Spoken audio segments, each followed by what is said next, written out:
Good morning friends. कुछ question की practice आज हम करेंगे और क्वेश्चन नंबर एनसीईआरटी का 1.28। क्वेश्चन क्या है बेटा यहाँ पर कि which one of the following will have largest number of atoms. ठीक है, यानी कि आपके 4 ऑप्शन दिए गए हैं और इन 4 ऑप्शन में से आपको चूज करना है कि किस में आपके लार्जेस्ट नंबर ऑफ एटम्स हैं। ठीक है, तो इसको हम 1 बाय 1 कैलकुलेट करते हैं बच्चों। ठीक है, तो पहले आपकी 1 ग्राम गोल्ड। ठीक है ना, 1 ग्राम गोल्ड में आपके कितने नंबर ऑफ एटम्स होंगे आपके। ठीक है, गोल्ड के। तो सॉल्यूशन बच्चों यहां पर देखिए कि हमने फर्स्ट, तो देखिए पहले हम क्या करना है, हमें इसके नंबर ऑफ मोल्स कैलकुलेट करने हैं। ठीक है, नंबर ऑफ मोल्स कैलकुलेट करने के लिए हमारे पास फॉर्मूला क्या बच्चों, moles equal mass of gold. कितना बच्चों mass of gold 1 gram upon molar mass, sorry यहां क्या यूज करेंगे एटॉमिक मास। ठीक है ना, तो एटॉमिक मास ऑफ गोल्ड कितना है 197 होता है बच्चों। ठीक है, तो यहां पर इसके क्या आ चुके हैं नंबर ऑफ मोल्स यहां पर कैलकुलेट हो चुके हैं। ठीक है, अब आपको कैलकुलेट क्या करना है, मेन फोकस हमारा क्या है नंबर ऑफ एटम्स। ठीक है ना, इतने मोल्स में कितने नंबर ऑफ एटम्स होंगे। तो बच्चों आपको पता है फॉर्मूला क्या होता है नंबर ऑफ एटम्स कैलकुलेट करने का, number of atoms of AU solid कितना होगा बच्चों आपकी, देखिए मोल मल्टीप्लाई एवोगैड्रो नंबर। ओके, यही फॉर्मूला था ना हमारा। तो कितना होगा एवोगैड्रो नंबर आपके यहां पर 6.023 मल्टीप्लाई 10⁻23। ठीक है बच्चों, तो यहां पर जब हम कैलकुलेट करते हैं तो आपके नंबर ऑफ एटम्स आपके कितने आएंगे, उठाइए कैलकुलेटर और यहां पर नंबर ऑफ एटम आप बताइए कितने होंगे। तो 3.06 मल्टीप्लाई 3.06 मल्टीप्लाई 10⁻21 एटम्स होंगे बच्चों इसमें। आप जब कैलकुलेट करोगे बच्चों तो कितने आएंगे 3.06 मल्टीप्लाई 10⁻21 एटम्स होंगे। ठीक है बच्चों, तो ये आपके 1 ग्राम गोल्ड में नंबर ऑफ एटम्स यहां पर एयू के आ चुके हैं। ठीक है, नेक्स्ट है आपकी सेकंड, वही फंडा है हमारा। देखिए 1 ग्राम सोडियम में पूछा है उसने, तो देखिए क्या कैलकुलेट करेंगे, पहले हम नंबर ऑफ मोल्स कैलकुलेट करेंगे। नंबर ऑफ मोल्स कैलकुलेट करने के लिए mass of sodium upon atomic mass of sodium 23। ठीक है, तो यहां पर हमें नंबर ऑफ एटम्स कैलकुलेट करने हैं, नंबर ऑफ एटम्स। ठीक है, तो फॉर्मूला क्या है आपकी number of moles multiply Avogadro number. ठीक है बच्चों, तो ये यूज करेंगे। जब आप इसको कैलकुलेट करते हो बच्चों तो यहां कैलकुलेट करने पर आपके आता है 26.2, कितना आता है 26.2 मल्टीप्लाई 10⁻21 एटम्स आता है। ठीक है बच्चों, तो 1 ग्राम सोडियम में आपकी सोडियम की कितनी एटम्स होंगी 26.2 मल्टीप्लाई 10⁻21 एटम्स होंगे बच्चों। क्लियर बच्चों ये चीज। ठीक है, नेक्स्ट आपकी थर्ड, 1 ग्राम लिथियम में आपकी नंबर ऑफ एटम्स कितनी होंगी। वही फंडा है बच्चों हमारा, यानी कि मोल्स निकालेंगे पहले, mass of lithium upon atomic mass of lithium. कितना बच्चों, लिथियम का एटॉमिक मास कितना होता है 7 होता है बच्चों। ठीक है, अब हमें कैलकुलेट करना, हमारा टारगेट है नंबर ऑफ एटम कैलकुलेट करना। तो नंबर ऑफ एटम्स, ठीक है, क्या होगा number of moles multiply Avogadro number बच्चों। ठीक है, जब हम इसको कैलकुलेट करते हैं बच्चों तो हमारा आंसर आता है आपकी 86 मल्टीप्लाई 10⁻21। कितना आता है 86 मल्टीप्लाई 10⁻21 एटम्स। ठीक है, तो ये हमारे इसका आंसर आता है। तो 1 ग्राम लिथियम में आपके इतनी नंबर ऑफ एटम्स आपके अवेलेबल होंगे। नेक्स्ट क्वेश्चन आपकी फोर्थ, 1 ग्राम क्लोरीन गैस है, तो उसके हमें नंबर ऑफ मोल्स कैलकुलेट करनी है। तो सिंपल सा फंडा है, ठीक है, ये यूज करेंगे mass of chlorine gas upon उसका मोलर मास। Cl2 यहां पर कितना बच्चों आपकी, एक Cl का 35.5 होता है, तो 2 का कितना हो जाएगा 71, ठीक है। नंबर ऑफ एटम्स कैलकुलेट करने हमें,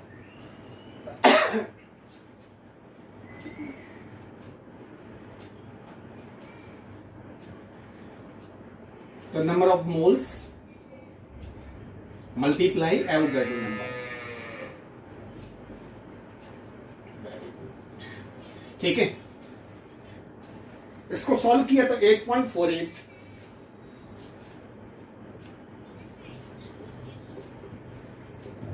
(21) एटम्स आपके इसमें आएंगे, ठीक है। तो एक बार क्वेश्चन को दोबारा रिपीट कर लेते हैं बच्चों कि उसने हमसे पूछा क्या था। हमने यहां सभी के नंबर ऑफ एटम्स कैलकुलेट कर लिए बच्चों। तो क्वेश्चन हमारा, which one of the following will have largest number of atoms, sorry. तो लार्जेस्ट नंबर ऑफ एटम्स आपकी देखिए, इसमें देखिए पावर तो सभी में सेम है, 21, 21, 21, 21, ठीक है। नंबर से इसमें सबसे ज्यादा किसका होगा देखिए, 86, ठीक है। तो यहां पर आंसर जो होगा बच्चों आपके क्या होगा, 3rd। तो लार्जेस्ट नंबर ऑफ एटम्स आपके किस में होंगे, 1 ग्राम जब लिथियम लेंगे तो उसमें लार्जेस्ट नंबर एटम होंगे बाकी के कंपैरिजन में, ठीक है।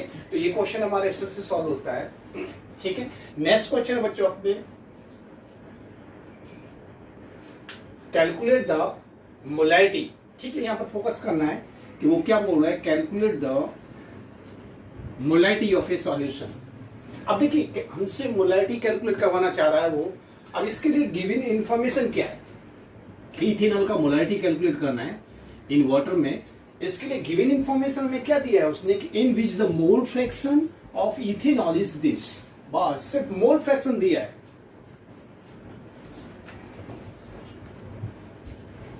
और हमें मोलैरिटी कैलकुलेट करना है, तो सिंपल सी बात है, नो प्रॉब्लम। सॉल्यूशन देखिए, मोलैरिटी कैलकुलेट करने के लिए हमें क्या क्या चीजों की रिक्वायरमेंट है, चीजों का मतलब पैरामीटर क्या क्या हमें यहाँ पर जरूरी है। तो देखिए मोलैरिटी का फॉर्मूला बच्चों में आपके यहाँ पर लिख देता हूँ। मोलैरिटी इक्वल होता है number of moles of ethanol, ठीक है। तो मैं यहाँ लिख देता हूँ number of moles of ethanol, ठीक है बच्चों, ethanol upon volume of solution, ठीक है ना। और वो किस में होना चाहिए बच्चों, लीटर में होना चाहिए। आपके वॉल्यूम ऑफ सॉल्यूशन किस में होना चाहिए, लीटर में होना चाहिए। तो हमें मोलैरिटी कैलकुलेट करना है, तो मुझे एक तो नंबर ऑफ मोल्स इथेनॉल के मालूम होने चाहिए और मुझे वॉल्यूम ऑफ सॉल्यूशन पता होना चाहिए बच्चों। अगर ये सब चीजें मुझे मालूम है तो मोलैरिटी में इजी वे में कैलकुलेट कर सकता हूं, ठीक है। लेकिन मुझे इसके लिए न्यूमेरिकल में सिर्फ एक ही इंफॉर्मेशन दे रखी, मोल फ्रैक्शन ऑफ इथेनॉल दे रखा है, ठीक है, नो प्रॉब्लम। हम मोल फ्रैक्शन ऑफ इथेनॉल से ही ये वैल्यूज हम कैलकुलेट करेंगे, ठीक है। तो देखिए बच्चों मैं आपको बताता हूं, यहां पर पहले हम मोल फ्रैक्शन ऑफ इथेनॉल निकालते हैं, ठीक है ना। तो मैं यहां लिख देता हूं मोल फ्रैक्शन को किससे रिप्रेजेंट करते हैं, एक्स से, ठीक है। तो मैंने यहाँ एक्स लिख दिया बच्चों, और इथेनॉल का मोल फ्रैक्शन निकाल रहे हैं तो यहाँ लिख दिया मैंने इथेनॉल। तो पर्टिकुलर हमने यहाँ पर मोल फ्रैक्शन किसका कैलकुलेट किया है, इथेनॉल का। तो नंबर ऑफ इथेनॉल यानी कि number of moles of ethanol, formula क्या होगा बच्चों, number of moles of ethanol upon total moles present in A solution. Solution में आपके क्या क्या प्रेजेंट है, एक इथेनॉल है और एक वाटर है, ठीक है।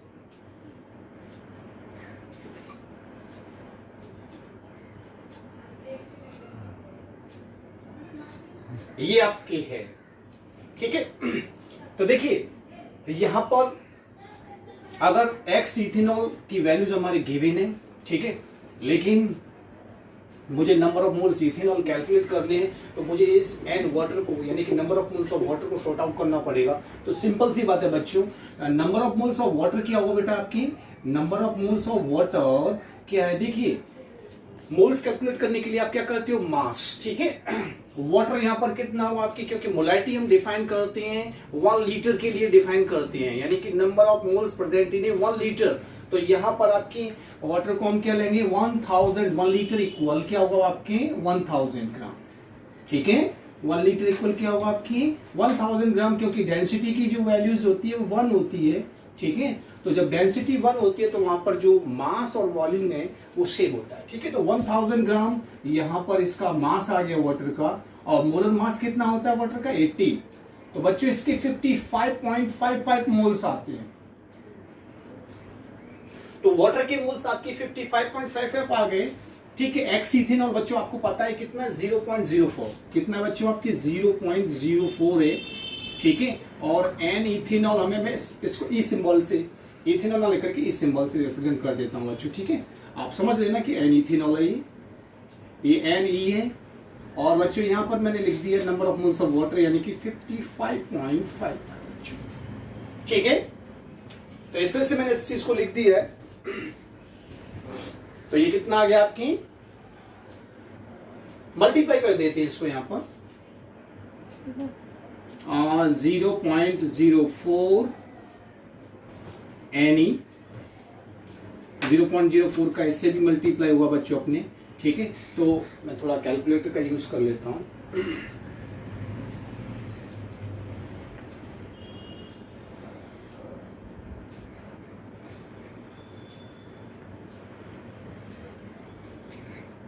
.04 मल्टीप्लाई 55.55, तो बच्चों यहां पर आता है ये 2.222, यानी कि 2.222 ये चीज आ गई आपकी यहां पर सॉल्व करने के बाद, और इक्वल में क्या आ गया बच्चों आपकी एन ई आ गया, ठीक है बच्चों। तो इससे से वैल्यू को हम क्या करते हैं, इसको इधर ले जाते हैं, तो क्या होगा देखिए N E minus 0.04 N E equal, ये वैल्यू आती है आपके कैलकुलेट करने में। इसको चलो माइनस कर लेते हैं बच्चों 1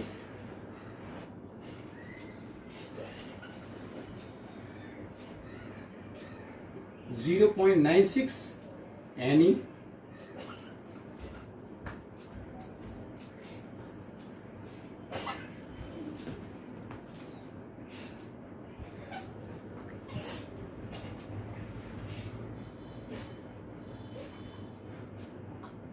ये कैलकुलेशन हुआ बच्चों आपके, ठीक है। इसको हमने सॉल्व किया बच्चों, तो देखिए सॉल्व करके देखते हैं इसको।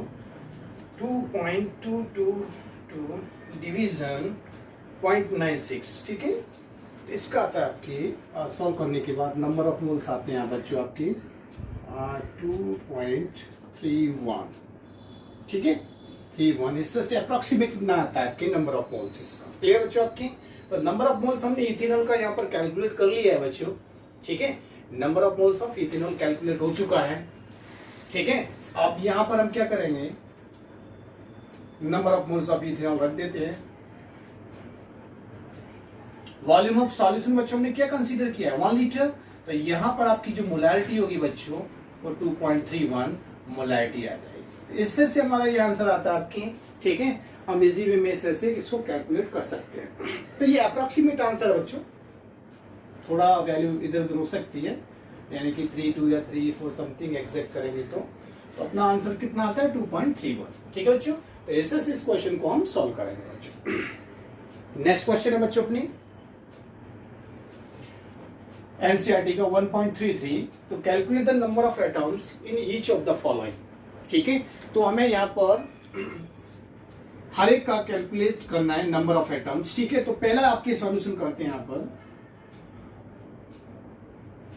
52 मोल्स ऑफ आर्गन, इसमें नंबर ऑफ एटम्स कैलकुलेट करने हैं बच्चों। तो सिंपल सी बात है, मोल्स तो दे ही रखे हैं, एटम इजी वे में कैलकुलेट कर सकते हैं हम।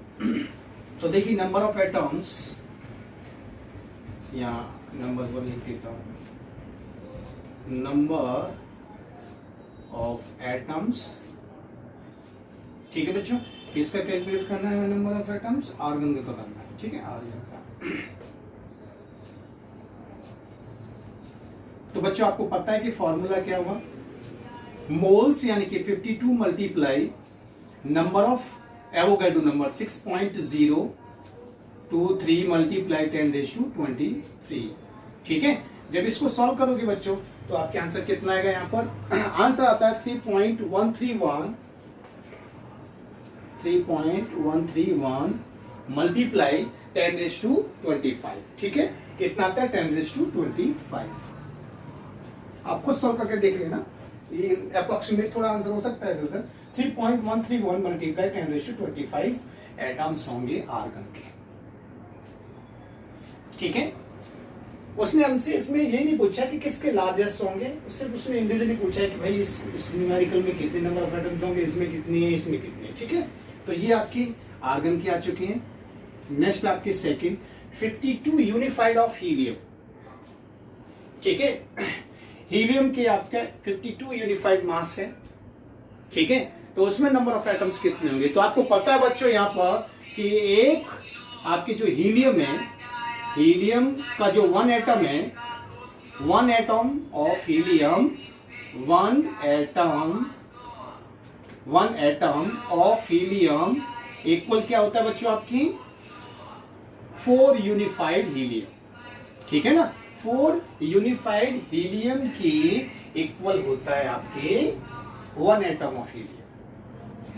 ठीक है, लेकिन आपके पास हीलियम की कितनी यूनिफाइड है, 52 यूनिफाइड है, तो नंबर ऑफ एटम्स कितने होंगे, ये ऐसा कर देते हैं कि 4 यूनिफाइड, ये ऐसे लिख देते हैं 4 unified helium equal 1 atom of helium. ठीक है, okay, 4 unified helium equal 1 atom of helium, then 52 unified helium, how many number of atom of helium. ठीक है, तो क्या करोगे आप 1/4 मल्टीप्लाई 52। ठीक है, 4u है और ये 52u है, u से कट हो जाएगा बच्चों, और 4 से ये कट होगा तो कितने टाइम्स कट होगा बच्चों आपकी, ये कट होगा 13 टाइम्स। ठीक है, तो 13 एटम्स ऑफ हीलियम। तो 52 यूनिफाइड ऑफ हीलियम में हीलियम की कितने एटम्स होंगे, 13 एटम्स होंगे बच्चों। ठीक है, तो इससे सॉल्व होता है। नेक्स्ट क्वेश्चन है बच्चों आपकी third, 52 gram of helium, helium के 52 ग्राम में कितने नंबर ऑफ एटम होंगे। ठीक है बच्चों, तो यहां पर देखिए किससे से सॉल्व करेंगे इसको हम, तो पहले इसको हमें किस में कन्वर्ट करना बच्चों, मोल्स में कन्वर्ट कर लेना है। ठीक है, मोल्स में कैलकुलेट करते हैं, तो बच्चों मोल्स कितने होते हैं इसके, अमाउंट ऑफ हीलियम यानी कि मास ऑफ हीलियम कितना दे रखा है बच्चों 52 अपॉन एटॉमिक मास कितना होता है हीलियम का 4 होता है बच्चों, तो कितना आ गया 13 मोल्स आ गए। ठीक है ना, 13 मोल आ गए इसके हीलियम के, नो प्रॉब्लम। तो 13 मोल्स में नंबर ऑफ एटम्स कितने होंगे, तो बच्चों यहां पर निकालेंगे नंबर ऑफ एटम्स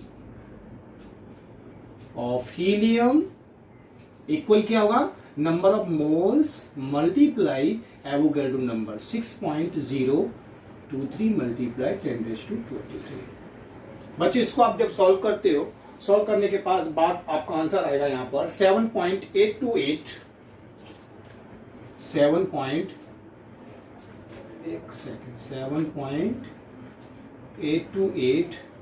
मल्टीप्लाई यहां अप्रोक्सीमेट 24 आएगा आपके, कितना आएगा मल्टीप्लाई 10⁻24 एटम्स। ठीक है, तो 50 ग्राम ऑफ हीलियम में आपके कितने एटम्स होंगे आपके 7.828 मल्टीप्लाई 10⁻24 एटम्स। तो ये इंडिविजुअली आपके नंबर ऑफ एटम्स आ गए बच्चों। ठीक है बच्चों, अगर आपके कॉन्सेप्ट क्लियर है तो न्यूमेरिकल में कोई भी प्रॉब्लम नहीं आएगी आपकी। ठीक है, नेक्स्ट लेक्चर में मिलते हैं नेक्स्ट न्यूमेरिकल के साथ।